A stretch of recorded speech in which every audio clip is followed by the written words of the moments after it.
Hi, everyone. I'm doing a video on the final large assignment for both of the online classes that I'm teaching, women's issues and child welfare.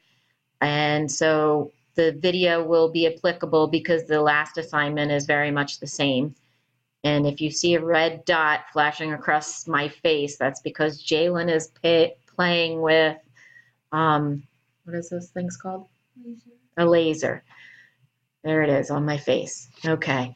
So I think you're going to be able to see on the screen an example of an evidence-based fact sheet or brief. I can't remember the word I use in the syllabus.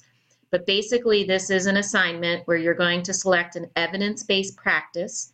It cannot be trauma-focused CBT because I'm going to talk about that in both courses. And I'm going to use that as my example here to talk with you about this assignment. And also, this is one that a previous student did a couple years ago, and I'm thinking that it wouldn't be one that would be selected maybe for either class. So basically, it's a fact sheet. It can be no longer than 2 pages maximum. You have to be able to fit your information on 2 pages. It's an opportunity to be creative. If you aren't familiar with using either Microsoft Word to design things like this with a template, I can show you where to find these kinds of things and how to do them.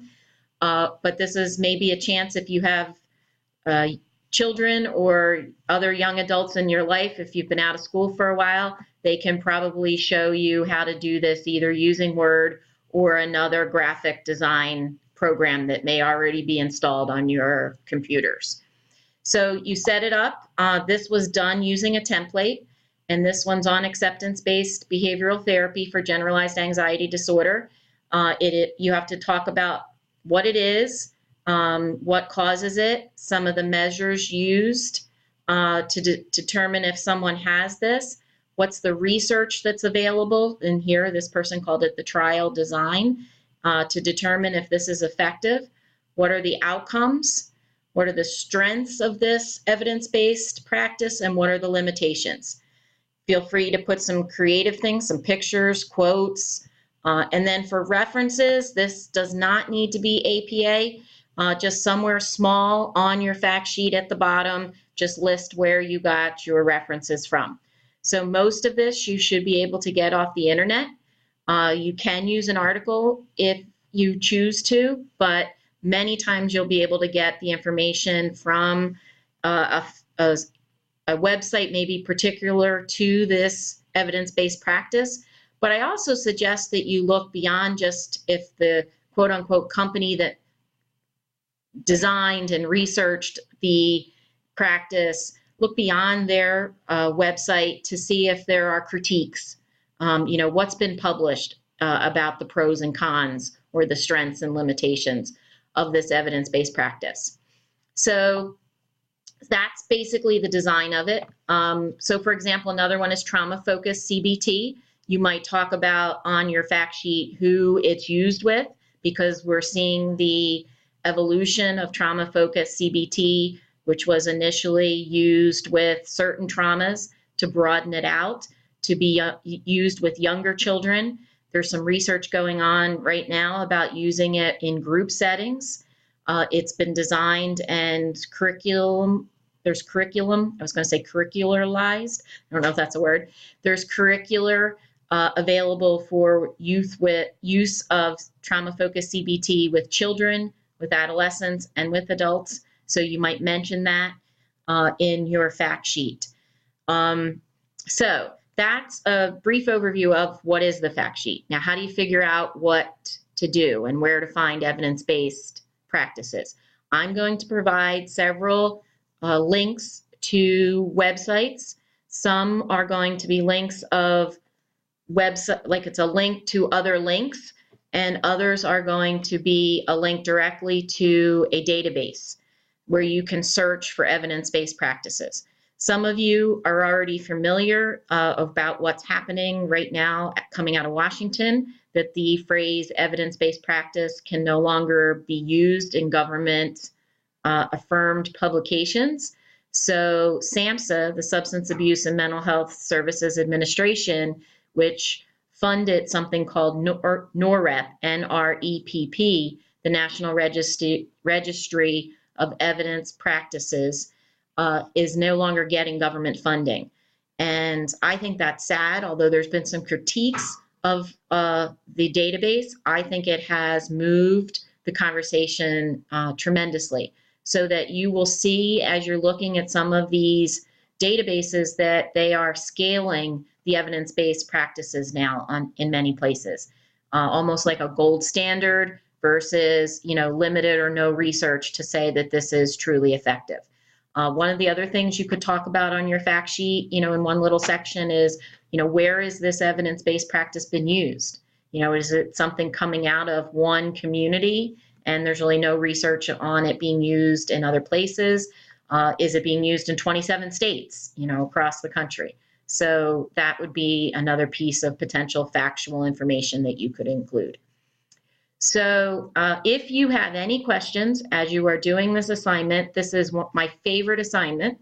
I love to help students look up evidence-based practices, not only for this course, but if you ever need to find an evidence-based practice for either at your work site or for a course.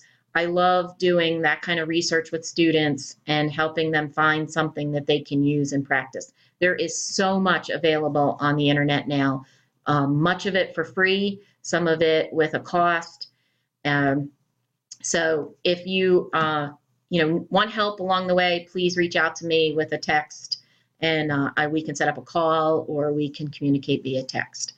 The other thing I want to ask is that as you select your EBP, if you could please text me and let me know what you're doing. We can have duplication, but I just want to make sure that we don't have 6 people doing the same thing, because when we do the chat where we talk about this and you talk with your partners, because we will include this in a little bit in our next chat. We'll talk some about this assignment. It's helpful if we don't have a lot of the same thing. So if you can please text me what you want to do it on. The other thing that I will say is please challenge yourself. Don't do something that you already are using in practice, unless it's something that it's brand new to you and you really don't know a whole lot about it. Or it's something that's done in your agency, but you've never utilized it and you'd like to know more about it so that you're better informed should you have the opportunity to implement that practice. But this is an opportunity for you to really learn something about something new. So please take advantage of that and don't pick something you're already familiar with. All right, so I think that pretty much sums up that assignment. I'm going to be setting up the next couple weeks on Moodle tonight and tomorrow, and we'll be moving through the last 6-7 weeks of the course pretty quickly. If you have any questions, please let me know, and I look forward to what you're going to do your EBP on. Although, one last thing, evidence-informed practice is the new terminology that we are moving to, the new vernacular, rather than evidence-based practice, evidence-informed practice. Because one of the things in our conversation that we have to be asking ourselves is what works for who under what circumstances. When I worked in the HIV program doing prevention and intervention 20 years ago, when things were really new in our evolution of practices and services, we had to implement, for funding reasons, evidence-based practices. But the things that were being developed in very large cities: San Francisco, New York, Los Angeles, Texas, Florida, and some of the larger cities, and they didn't translate well to Scranton, Pennsylvania. For me to have a meeting with Hispanic males in a clinic to talk about safer sex practices wasn't going to happen. There weren't that many Hispanic males at the time in Scranton. There wasn't a clinic. And the likelihood that we could get them all gathered in one place, was fairly small. So we modified, the evidence-based practice that we were mandated to use to go out into church settings where we were welcome, or more often into people's homes where we could gather a small group of both men and women to have conversations about safer sex practices. So that meant we were straying from the fidelity of the evidence-based model. And so when I would do my reports, I would have to address that we couldn't, in our local setting, hold true to the location fidelity. But we did hold true to the other pieces in terms of the content that was covered, that it was supposed to be done over 2 sessions, this one practice that we used. So you may have to do that in your setting, but you also need to learn how to address the issues of fidelity. So, okay, if you have any other questions, let me know, and have a great weekend. Hope you enjoyed spring break.